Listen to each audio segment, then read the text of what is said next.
slowly starting because our third guest is a real rock star, but I'll introduce him when he walks in, because he's going to walk in a minute. He's already on the canals. Well, first of all, welcome. We're very happy to have you all here, and also in this beautiful setting this morning. It's very gezellig, I would say, cozy. My name is Brechtje Lampe. I'm a fashion journalist since 15 years or so, and I'm a lecturer at Amfi, so I also teach a new generation of fashion professionals. And then these are our two guests, and there is our third guest. See, exactly. It's almost like we made this up before, but this was... Zo, nou, dat maakt niks hoor. Oh, je moet nog even gemiked. Anders moet je heel hard schreeuwen, dat is misschien niet zo relaxed. Then these are our guests. First we have Mark de Lange, the founder of Ace & Tate. You might all know this eyewear brand. He's founded it 8 years ago already. I remember meeting him on the Weteringschans in a very small office where he was based back then. Very small, mouse-infested. Yeah, with mouse and everything. And now he runs a big business that's also moving towards a circular business very slowly. More. He will tell more about this. When was the first time that you thought, I have something here, this is a success, this is a potential success? Well, I obviously had the feeling that it could be something before we started, otherwise I wouldn't have pursued it. But I think about 3 or 4 months in, we had an article in the Parool, I think, and that was it just took off from there. And we never basically looked back. You never know. No, because now you're here and you have shops all over.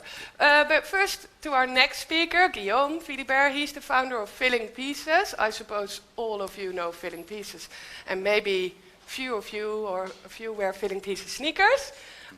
He founded this sneaker brand also quite a while ago and now is moving into pret-à-porter. Like last week, 2 weeks ago, I saw your collection in the office and I was pretty impressed. He took on a designer that used to work for Saint Laurent and made huge steps there.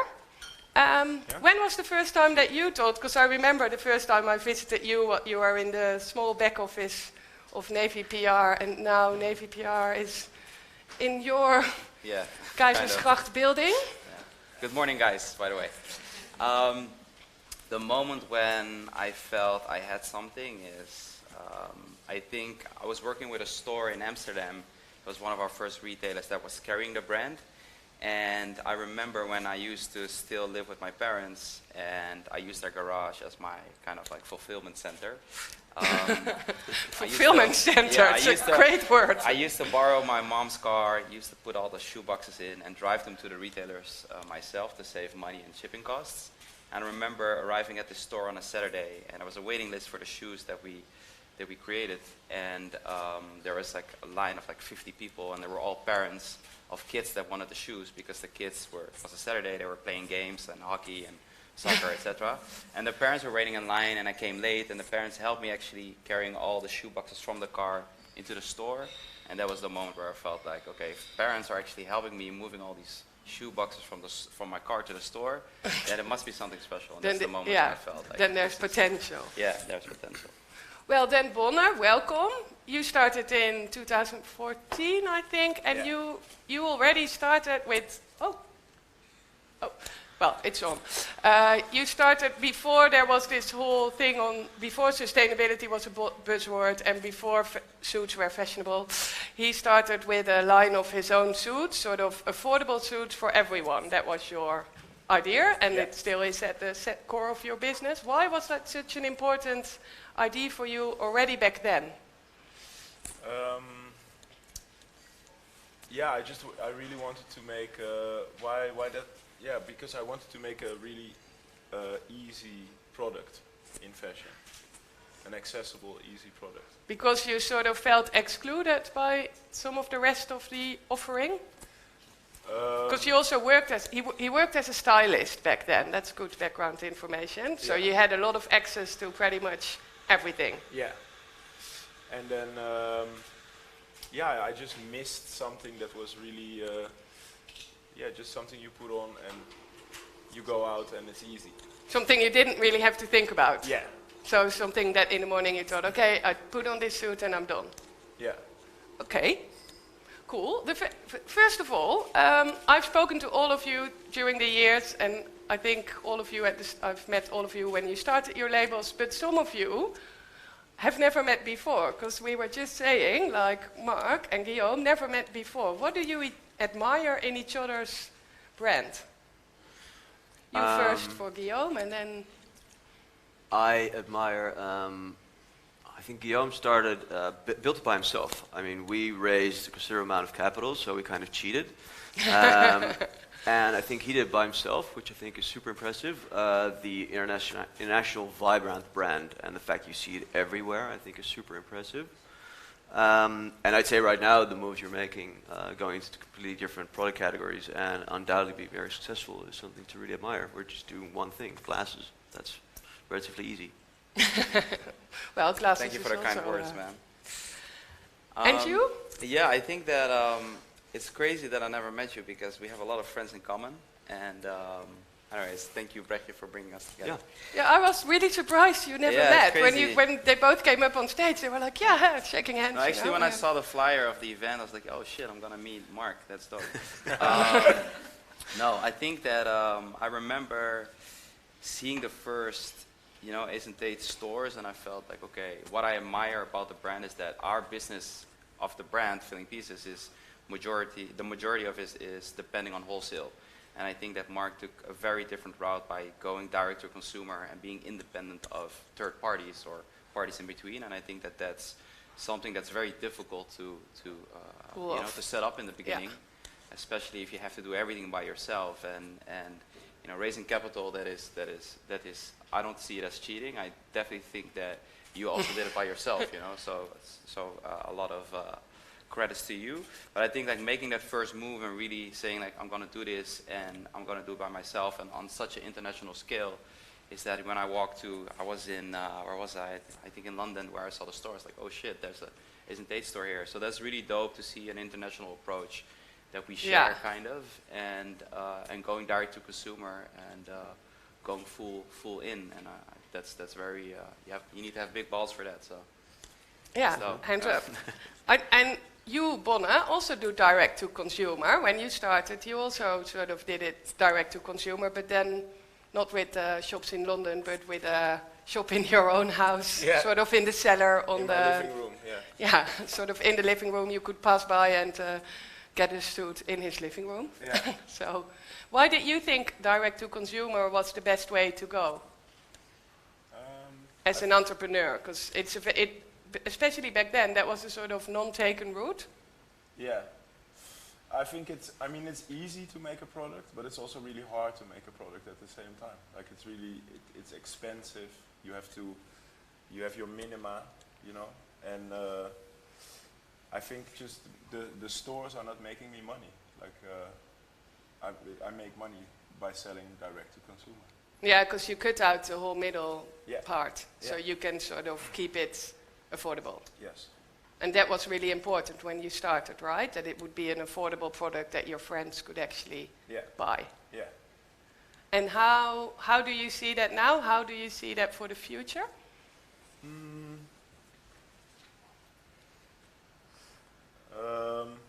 I see it as so the stores are doing my marketing. Like the stores I sell. And then you mean also the store on the Zeedijk that you. Yeah, but also, for example, opening ceremony, which is bankrupt now,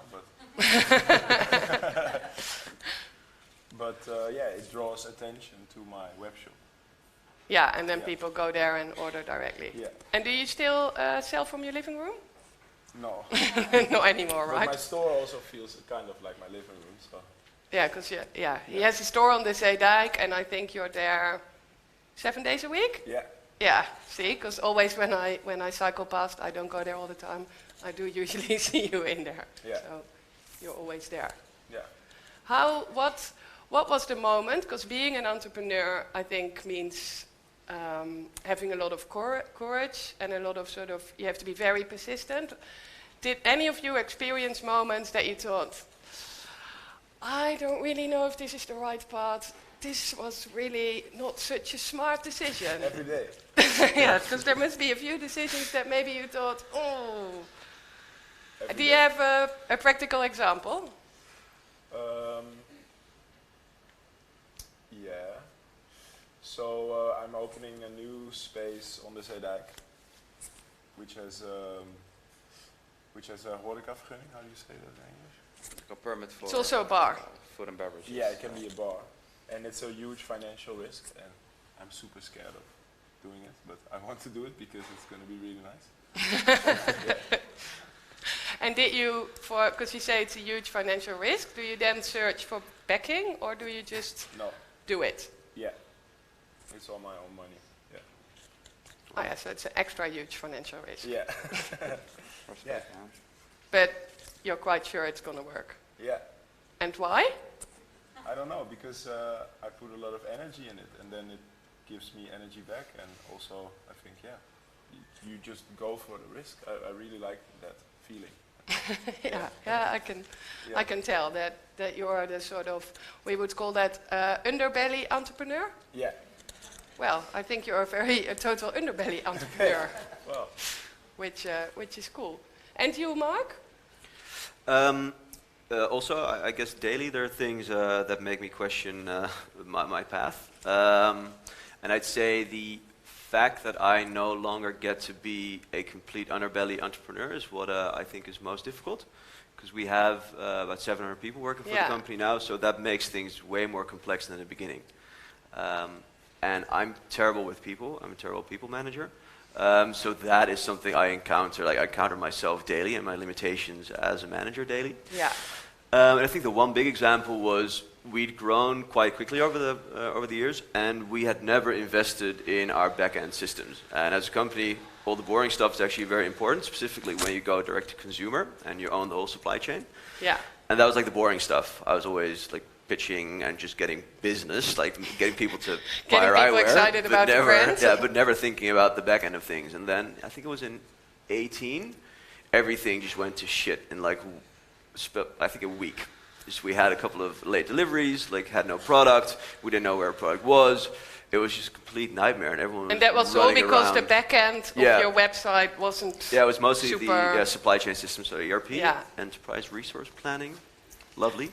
And I just dropped the ball there completely, and that was a difficult couple of months. It felt like the whole company came to a standstill, and I had to be patient and Yeah. like, Patience is take a couple steps back to move forward again, and that's not in my nature. So I think that was my most difficult moment. And how did you get out? Did you get new people in to, and how do you control the back end now?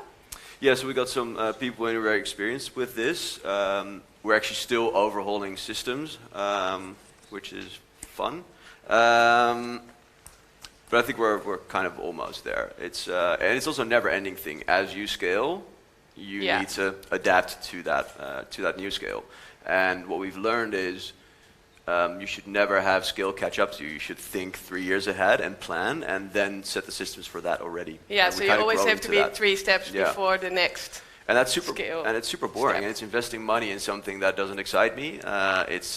It feels like investing money in something that doesn't come back to the brand, or doesn't sell extra eyewear, or doesn't like do anything for the brand. But if you don't do it, then everything goes to hell. So you need to do it. Yeah. And how was that for you, Guillaume?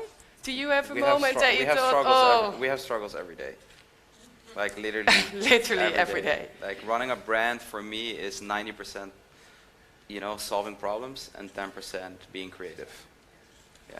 90% solving problems. Yes. And That's like, a good, I think that's a some real really good talk. I think that- advice to and give it's- to students. It's not to like shock people, but it's just like people don't actually know how it is to run a brand because they see everything on Instagram and the pictures look good and the right angles and the right products, and like people don't know how much time, effort, goes into creating a product and actually trying to sell a product. And that sounds very depressive, but it's just realistic, that's the realistic kind of like view on running a brand. But on the other hand, it's also and a lot how of do joy you and keep love. up then? Because you must Yeah. really like solving problems. in a way? Because if it's if it takes 90% of your Yeah. time, Exactly. I think I have a very strong and very motivative team, and I think that's giving me a lot of like strength and the backbone within the company to solve all these issues. But there's been, like Mark said, we had a lot of ERP systems, and that definitely sounds very boring, but what is the ERP system? It's a system basically that kind of automates everything that goes behind creating products, fulfillment, shipping, logistics, finance. Like all these different departments are linked within a system, so all information is kind of like trackable. That's your And ERP system. yeah, Super sexy stuff. I get it. So when you have a brand, you create product. It's like, okay, you create product, you pay an invoice to the factory, it comes in, you ship it to your warehouse, the warehouse ships it to consumers. But like once you scale up, all of that needs to be in place. And I think that we lost a lot of money there as well by not investing in the right system. Then the system that we invested in or built was not really suitable for the new financial program, and like all of that, it's just a lot of hassle. But you probably it's quite, and because really this is quite comparable to what Yeah. you had, like, because you spent your money maybe, well, this is about entrepreneurship and branding, so you spend a lot of money on branding because it's a bit more sexy, and you forget about the, well, the back end. So. And it kind of like it holds the whole process of building a brand, And I think that's you rather open another store or two new stores, but like the ERP, the backbone of the company needs to be in place. And The store needs to be supplied. Like, exactly. I don't think you have time anymore to unload the boxes into the So store. that's the reality of it. In those pack days. And do you experience that, or do you think, or is that because you're smaller scale that you don't have this yet? No, yeah, it's endless. It's the same. Yeah, so the guy I do production at in Portugal, he's called Rui. And Can we all hear him really well, or because I think you need to put your mic? Yeah. Hello? Yeah. Yeah? It's better. Yeah. So the guy I do production at, he's called Rui, and me and Justus, my compagnon, my business partner, we call him Rui with the riemen, Rui met de riemen. Oh, it's a Dutch saying, and it means, it's like, because he's called something like rowing, and there's a Dutch saying meaning rowing with the belts that you have. So you sort of always have to make the most out of a not ideal situation. Yeah. That's sort of the translation. And it's an endless fight. Yeah. That's So how you it have feels. this every. And why do you keep up with the fight then? Because I think also. Oh, you have to do it again. Okay, I think. sorry. Yeah. Sorry. I think also my head is too big for this microphone. I'm sorry. Because I think for what I do and what I know these two guys do in way bigger scale, you have to have some kind of crazy side where you have to you want to solve also problems, but also, I think you just really believe in the thing you do and you just want to go on. Do you have to be a little bit crazy to be an entrepreneur then? I am. To be a successful entrepreneur? Because Yeah. I see all of you nodding now, like, Ask the people who work at Asian Tate. I mean, So we should ask one of your 700 employees, is he a bit crazy? And what's the answer, you think? I think I certainly have a crazy side to me. Yeah, I'm pretty focused, I guess. Yeah, totally focused.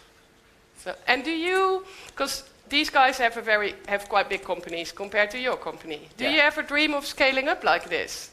I'm Don't not do sure. it. Why not? Because I really like ja, hoe moet ik dat in het Engels zeggen? I really like the smallness of my organization, and I really Because your organization almost feels, to me as an outsider, as a group of friends having fun and also selling a couple of suits. And also making enough money and sort of having fun. Yeah. It doesn't really like, with you, I think of proper companies. With you, I think of like, he's hanging around there on the Zeedijk. Do I have a proper company? But it's funny that you sort of, you keep this impression that it's sort of like, it's this group of friends, couple of suits, running along. DJing a bit. Well, you still DJ in your lunch yeah. break, but The best in the world. yeah, No, but of course, part of it is really serious, and especially bonus suits. But then I also have the store which I share with my friends, and that's also a different. It's a different company and a different organization. yeah. And do you think, because in a way, all your approaches are quite typical of the zeitgeist, or at least you would never be a success if you're not very much in tune with the zeitgeist. But yours also is because there's also this longing for sort of small-scaled Yeah. business. Would that be then for you a reason like, no, I'm not gonna scale up also because I'll just keep it like this because it's fun? Part of it, I would keep it. Yeah. But Yeah. also part of it, I wanted to grow and be bigger. And how big? How do you see this growing? Bonus suits? Yeah. I don't know. I could see filling pieces or Ace and Tate kind of. Yeah, because approach. I remember a long time ago Yeah, I'm not that sure you if it's said gonna once that you want bonus suits to be sort of like the Converse All-Star. I see a couple here. Yeah. Or like a Levi's 501. Like so a that classic, yeah. a bonus suit is just the same sort of classic, like a Levi's 501 and an All-Star, like those, or a white T-shirt, or those things that all of us have. Everybody with a brand does, I think. But yeah, I could see it as that. Yeah. Yeah. And do you see that? Do you see that potential? If you look at bonus suits? like Bon is the homie, and I really appreciate The what homie, he's yeah, doing. see? And what I like about the brand is that he has actually one product that he does in the perfect way that's like accessible for everyone. Like literally everyone that wants to buy a suit is welcome in your store to buy one. I see a lot of people with them. I see painters with them, but I also see just like random young kids with them. I see older like people with them. Like it's very wide and Yeah. very accessible, and that's why. Yeah, for example, I at think Amphi, I see teachers and students in your Exactly. suits, which is a good example of how democratic it is. Exactly. I think that's the ingredients you need to make like an all-star kind of product, and I think that you mastered that. So I definitely believe that because you keep it simple with a few products. The boots are super cool. The boots he's doing. So I think if you keep it very compact, it's very easy scalable. It's very recognizable for people. It's understandable. So I think those are the ingredients to make it big. And you just got started. So I think that there's a very big future for you ahead. Mm-hmm. You know? And how do you, because you say it's easy when you have just a few products, but you have a lot more products. Yeah, like, that's like the crazy side in me. how do you make it scalable with so much product? I think that if you have, I'm, let's say, the creative mind of the company, I have a partner who's doing more of the business strategy part, and he's the more commercial person. Yeah. So it's a constant battle every day about what I think we should need and what he thinks the collection should look like, which is a very interesting approach, but we really much kind of share the same company goals and strategy, so it's easy to make the right calls, but it's a fun battle, all of the time. But I'm the person that wants 300 different shoes in a collection. He's like, yeah, we only need 90. And then we end up somewhere at 150, and it's still 60 different styles too much, So it's really difficult to find the balance. But what I learned over the last couple of years that, keep it small, keep it tight, and like you can scale that up. And you don't need 60 different styles in your collection.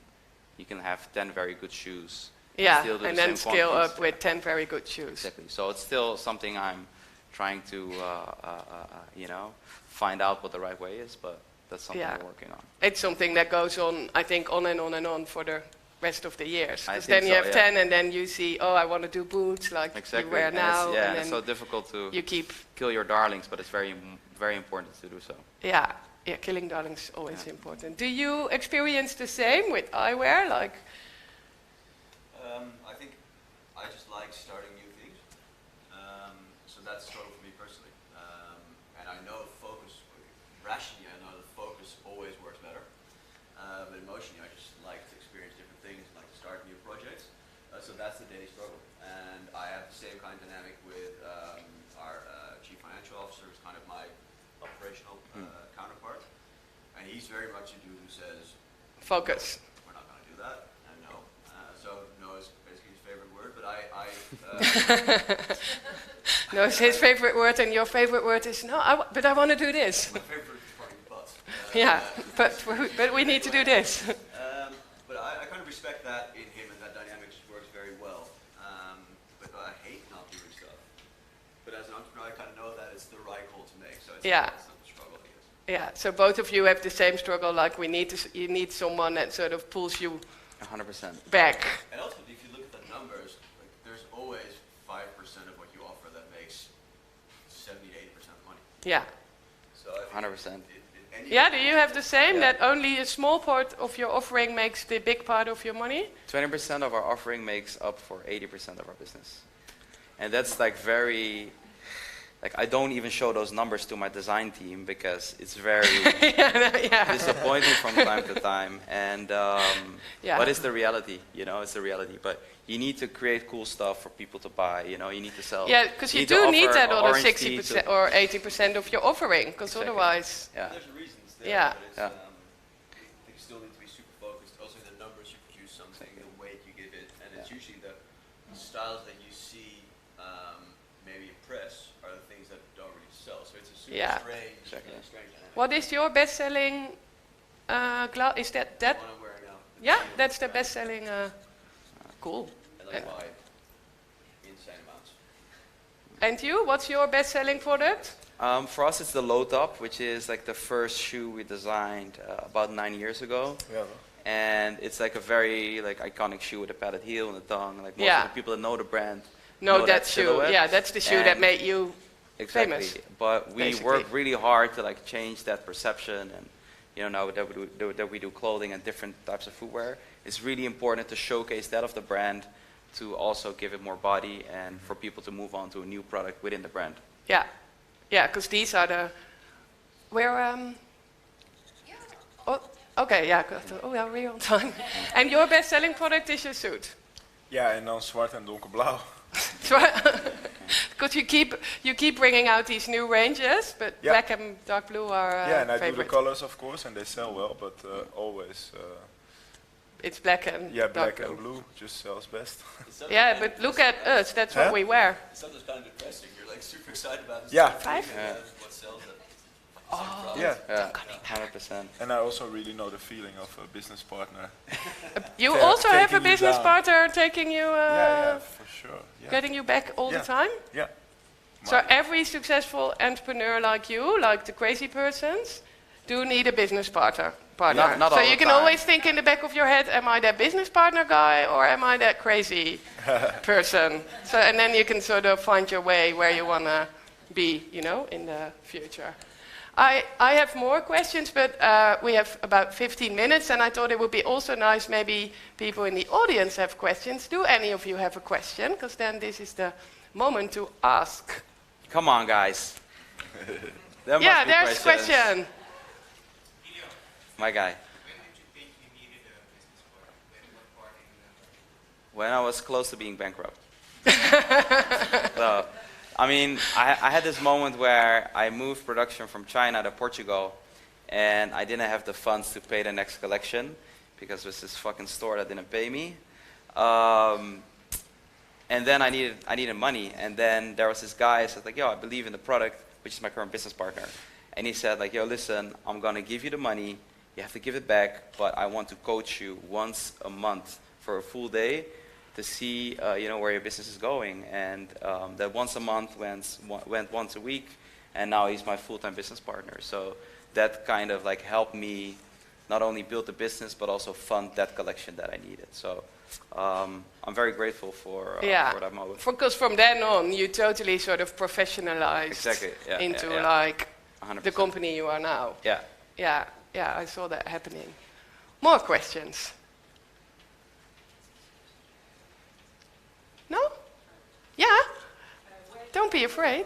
Where did you get your inspiration from when you're looking to create new products? All of them? Maybe all three of us, yeah. All three? Well, Maybe. Mark, you start. For me, it's always travel is the best thing. Seeing new cities, seeing new people, seeing different. I think it's because of probably Instagram, it's becoming very, very much the same everywhere. But there's still little different things you notice, and that's usually what I take home. And But how do you put that in a class? How does it translate to eyewear?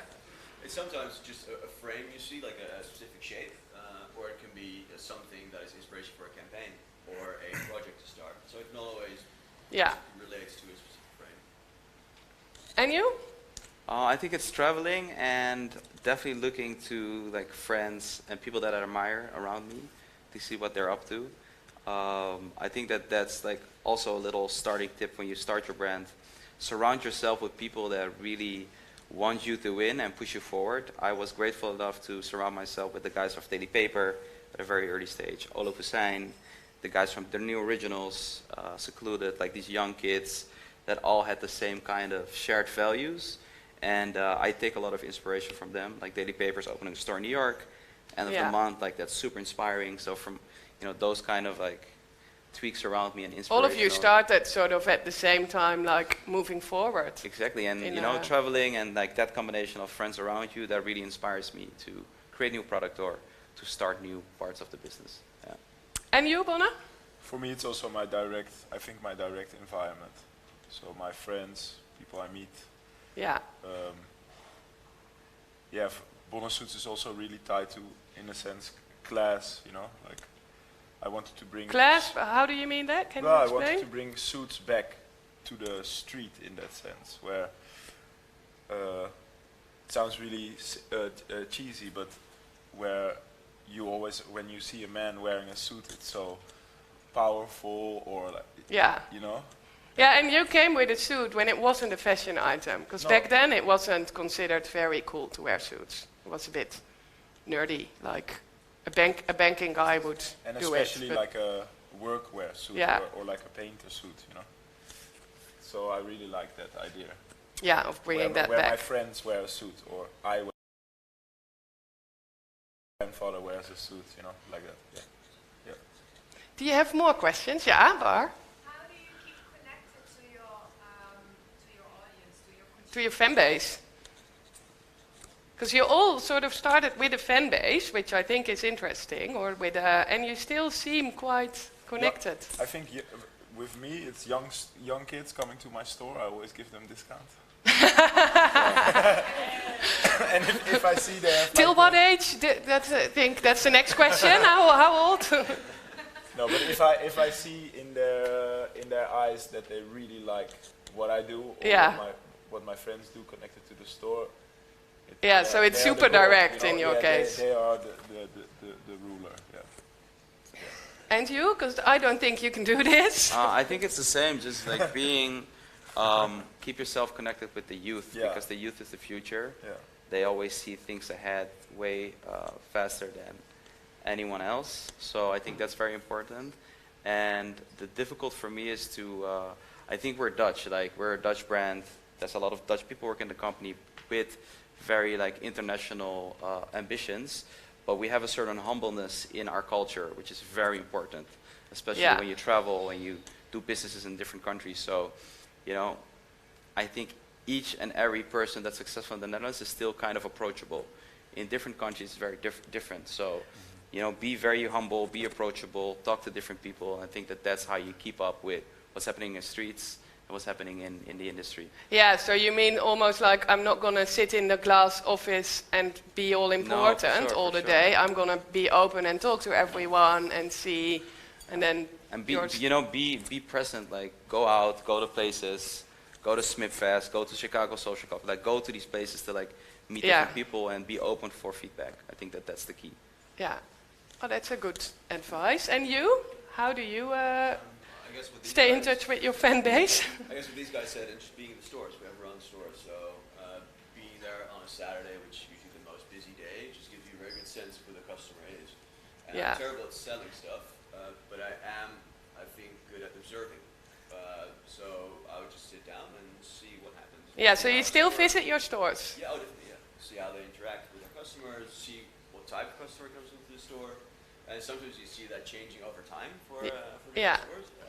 So it started with kids, and now it's kids being their parents. Here in the Netherlands, for instance. In London, it's still way more kids. That's funny. So you start with the kids, and then later the parents come and buy a pair of glasses. Yeah, you see them actually physically bringing their parents. And we've always been a kind of, I guess, a democratic, like ageless brand. So I welcome that. I think that's a great development. Yeah, yeah, that's a good way to grow as well. So, do you have more questions? Oh yeah, one, two, three. Yeah. What was the trigger to start your company? Actually, the question is for all of you. Well, for me, yeah, it's a kind of a long, boring story. But I worked in styling, and I really had the feeling that fashion needed this. It sounds so stupid. I really had the idea this has to be part of Yeah, the you sort of fashion wanted culture. to give a new vibe to fashion Yeah. culture by offering this sort of affordable, democratic suit. Exactly. Yeah. And for you? Yeah, for me it's about the same. I was 19 and I was studying architecture, and as a student I didn't have the budget to buy Gucci, Dior, Louis Vuitton, and I felt like I need to create a product that has the same like luxury feel, but it's just more affordable and has like this streetwear kind of angle to it, so it's approachable for a lot of people. So that's how Yeah. I started. Yeah. Yeah, it's when you sort of, because I remember when you wanted to buy Dior sneakers, but Yeah. they were too expensive, but you Exactly. didn't want to buy Nike sneakers either. And that's then when Filling Pieces came in. Exactly. Literally filling that piece. Yeah. Exactly. Mark? For me, it was, I guess, personal frustration.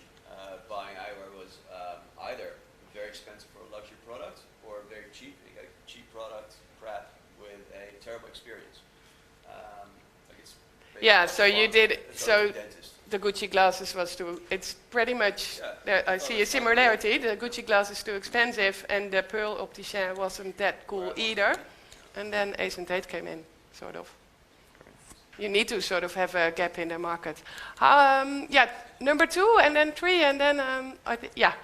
Hi, yeah. So this question is for anyone and multiple parts. So when you were thinking about designing, merchandising, thinking through your distribution, do you have a clear view on the target consumer or consumers? Or are you thinking through how they behave or how they act? And then 2 is, are you using, if you have that, are you using data or insight tools to create those profiles? Do you mean whether they started with a clear consumer in mind or? Yeah, if there's like a core, let's say, consumer that you're really thinking about as you move through the process.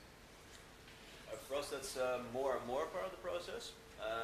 So what we do these days is we obviously have a stylistic idea of where we want to be, and then we do a market day, is what we call it. So we get all the people from stores and get their ideas, what they have seen we don't offer yet, and what they think we should have. We combine that with the data we see on the website, and that whole mix basically becomes the product portfolio. Yeah, so data is also quite important. And how do you do this? How do you tackle this? When I started, the target audience was myself, Yeah. kind of like kids my age, you know, like wanted to have a affordable pair of luxury trainers. Then once the brand got bigger, we obviously saw like different people buying into the brand, and then we really started like merchandising certain product for certain target audiences. But then again, I really believe in quality and equality and inclusivity and like being able to sell to different people. And you can't make everyone happy. You can't have product for everyone, you know. So then again, it's very difficult to narrow down who is your key consumer, because we have 14-year-old kids, but also like 70-year-old guys wearing the product. But it's really important to look at data to see where people are, you know, shopping, where they're buying, what kind of product they're buying, what color they're buying. It's really difficult because sometimes like white sneakers are all of a sudden like very popular, and then Yeah. you know like dark toned sneakers are very interesting. So it's really difficult to kind of look ahead, but it's always interesting to look at data and talk to people around you that are your target audience. Get them in, talk to them, see what they're missing in the brand, and be open to that. So that's how we kind of do it. Do you collect a lot of data? Yeah, my Justus, my business Yeah. partner, he does. Oh, yeah, cool. And I do too in my daily life, of course. But Yeah. I think it's kind of the same as you, and also the same as you. For me, I just started. Yeah, for I yourself. wanted to make something for everyone, you know. But then, if you start selling a certain amount, you have to start looking at the details, like who are you selling to and all that kind of stuff. But Yeah. yeah. Number 3, and I think then we'll slowly. I still have more questions. So. The awareness about the, let's say, the environmental limitations of our planet. Yeah. And I was just wondering how your brand plays a role in that, or can play a role Yeah. Oh, that's a very good question to move into the next talk. That's all about sustainability and innovation. But let's start with you, because I know that you're very much into sustainability and moving your business different. How do you do this? The really boring answer is that it's actually quite difficult, and it's a combination of a lot of little things. Because you basically need to, or we need to change the company. So it's how do we behave at the office? Do we eat meat 5 days a week? No, we don't. Do we travel by plane, or do we always take a train when possible? Do we even travel that much? And then the product. Like this is a metal frame I'm wearing, but a lot of our frames are made from a material that's called acetate. And to find a bio-based alternative as being an absolute nightmare, and now hopefully Corona doesn't completely fuck us. We will be able to offer a full collection in bioacetate. And then it's over to the next thing, all the packaging. How do you look at that? As part of the online company, I think online has great things, great aspects to it, but it also is, I think, terrible for the planet in a certain sense, because all the delivery trucks, all the stuff that's used for packaging to ship it. So these are the kind of questions we are struggling with on a day-to-day level. And I think it's also a process. We'll never be at that point that we can say we are a sustainable company. And the last thing I'd just like to add to it, there's the tension between being a financially sustainable company, financially healthy, and environmentally sustainable. And those two things need to go together to be a viable company. And that makes it an interesting daily... Complicated. Yeah. Yeah? And to add to that, and because I really love the answer, does it also, is it part of your branding? Oh, we've been working for quite a long time. The past 3 to 4 years, I guess, it's been a focus inside the company, and we've always been very mindful of not communicating too much about it, because it also comes across as greenwashing pretty quickly. And I have a couple of people around me really make sure we're very careful about that.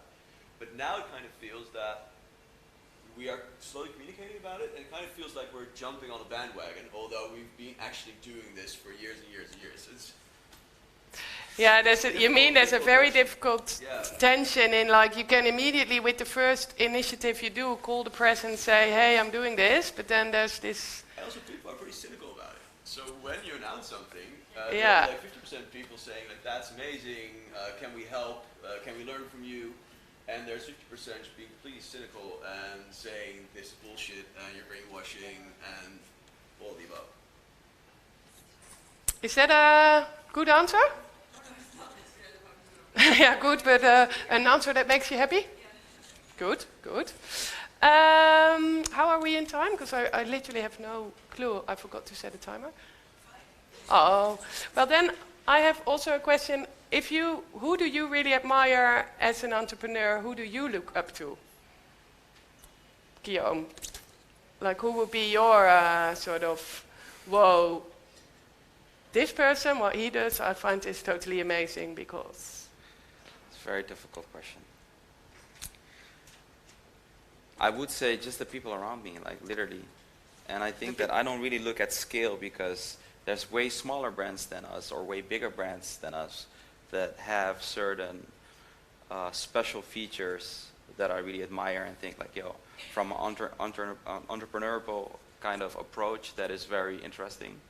Do you have an example of like a small brand that you think, oh, that's interesting what they do here? I can sort of learn from it? There's this brand, I forgot the name, that's really shitty, but there's a brand that I follow on Instagram that makes outerwear and I think just ready-to-wear in general. And half of the pieces are made in Palestine and Palestina, and the rest is made in. Yeah, you half told of the me about pieces this. made in Israel. And I think like those kind of brands are very small, but very, very much standing for something. And I think that's very important from an entrepreneurial point of view. Yeah. And you, Bonne? Yeah. An entrepreneur that you really admire in a... I can't really name someone. It's also Eben. Yeah. One of my friends, where we share the office with, like just the energy of my friends and Yeah. these guys. Yeah, it's. I think that's really nice about Amsterdam, that we are really in.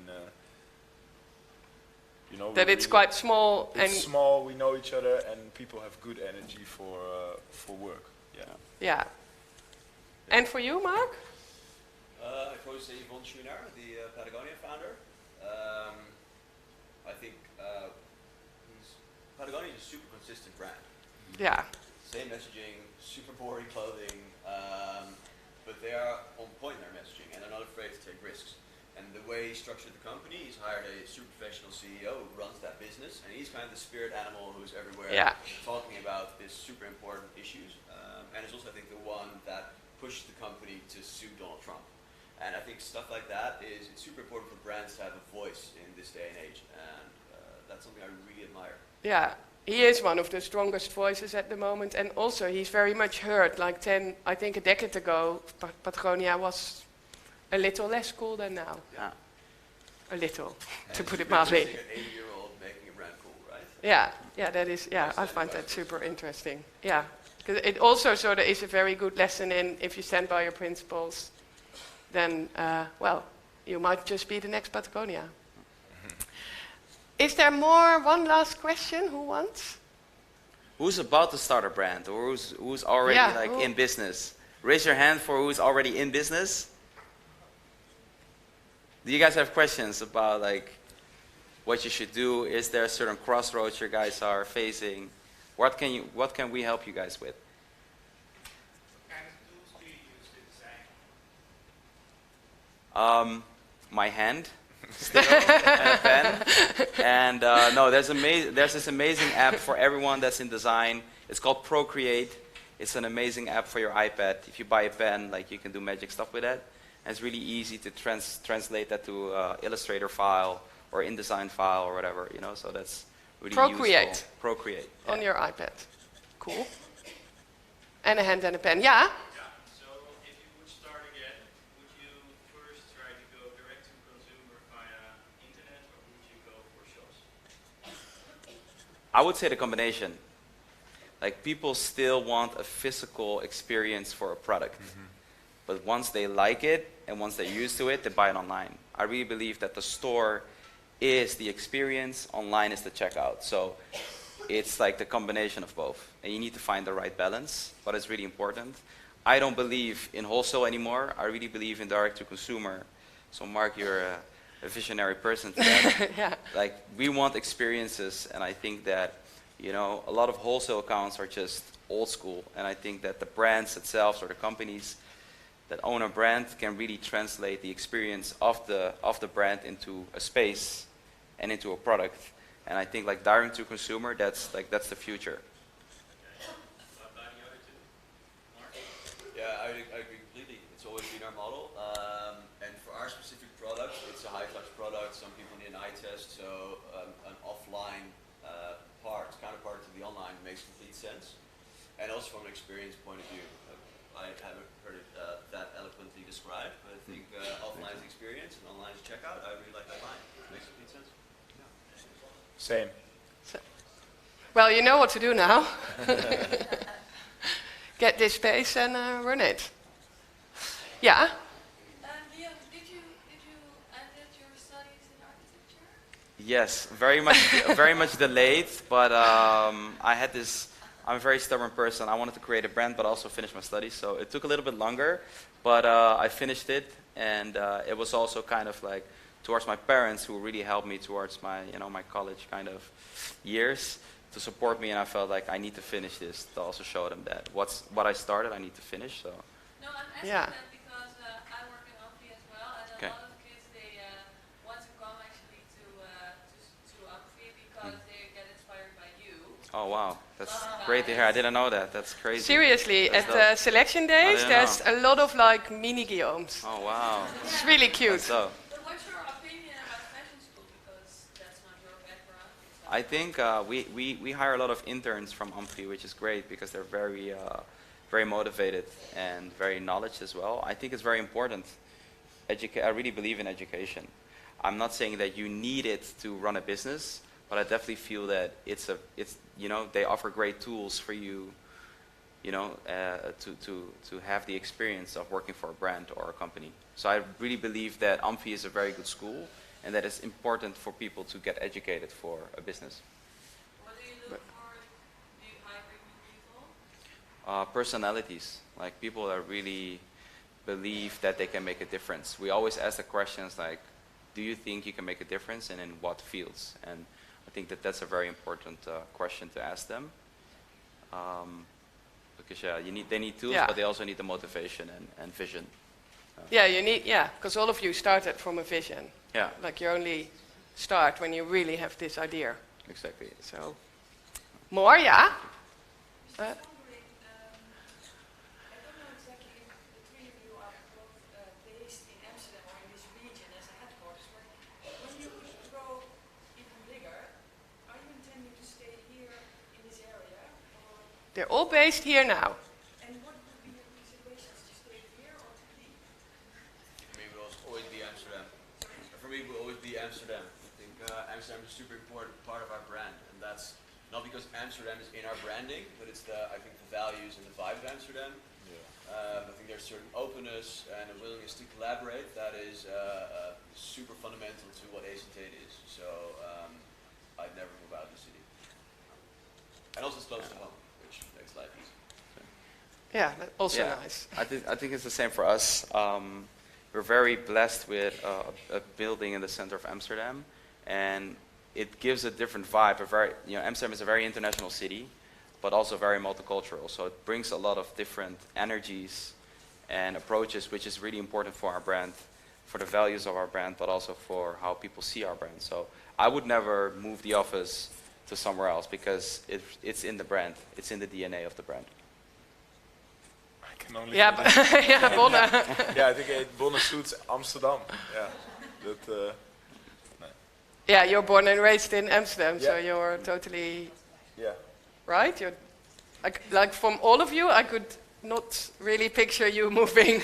No, I mean I can travel for work, but I need to stay. Yeah, but you need to stay at the new sites and at the Zeedijk. Yeah. So it is important. Yeah. Then you're going to be the last. Yeah, that's a special honor.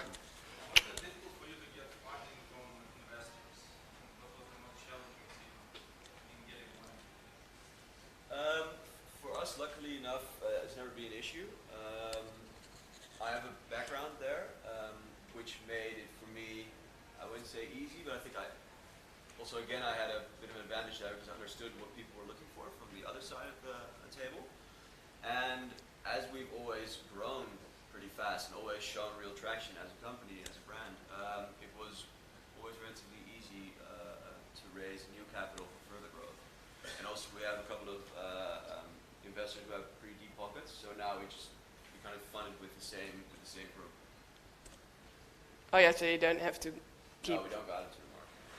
But I think your very first step was important, that you knew at least how to approach those people and you knew what they were looking for. And maybe if you totally don't know, it is handy to get someone with that kind of knowledge next to you. It's probably good to pitch it to some people before you really start pitching. Before you really go to. Okay. In the very beginning, did you use just your mind, right? Before you. Yeah, I was pretty broke when the first. Then I want to thank you very much for your time. I want to also thank you very much for your time. We're going to continue in like 5 minutes, so you can get a coffee. There's also the loo. So thank you very much. Thank you, guys.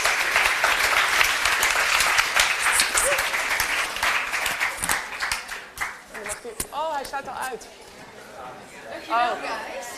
Echt heel leuk, dankjewel. Het is ook wel echt leuk om jullie met z'n drieën zo te... Ja, dat hoopte ik zo, maar jullie zijn zo met z'n drieën. Het is echt een grap.